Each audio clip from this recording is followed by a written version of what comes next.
Before we get rolling, I need you guys to understand that I'm going to talk about one particular stock.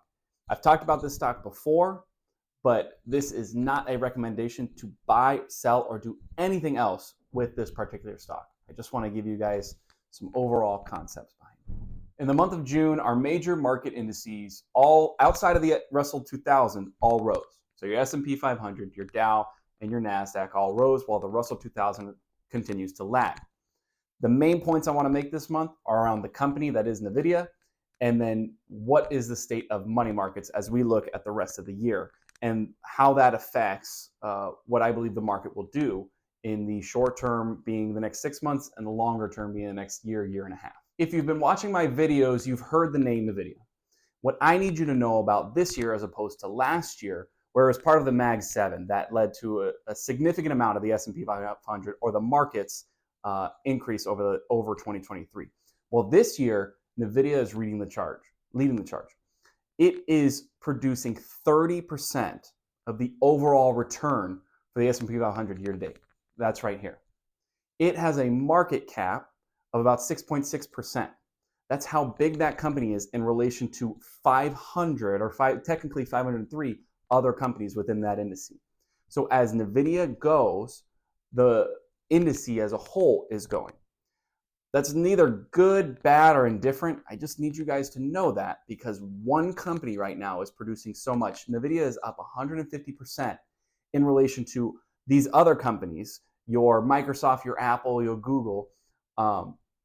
It is up tremendously so, and it is leading the charge in our S&P 500 index. Then we have our money markets. Now, we know that the Fed is going to cut rates, or at least the market is pricing in rate cuts into market performance right now.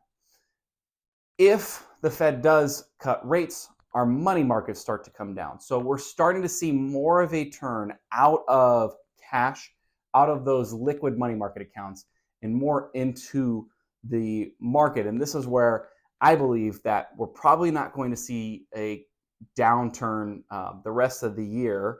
While there might be some volatility, I don't believe that we're going to see the downturn the rest of the year because we have so much liquid cash sitting in bank accounts.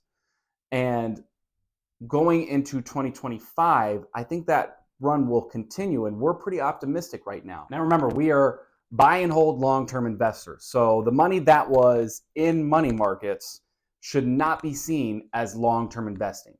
That was a short-term chance to take advantage of 4 or 5%, where historically speaking, money markets have been closer to 1 or 1.2%.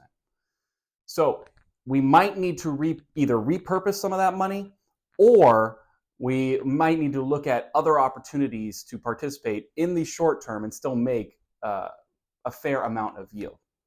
It's worth having a conversation as we go into the second half of 2024. With all that being said, there's always something on the horizon that we may not be seeing. So we want to express caution. We don't want to make any jerk movements, but we do want to make sure that we're getting in front of you, having conversations, and making sure we're confident of where our assets are at for that buy and hold long-term strategy. Thank you guys so much for watching, and I look forward to seeing you in July.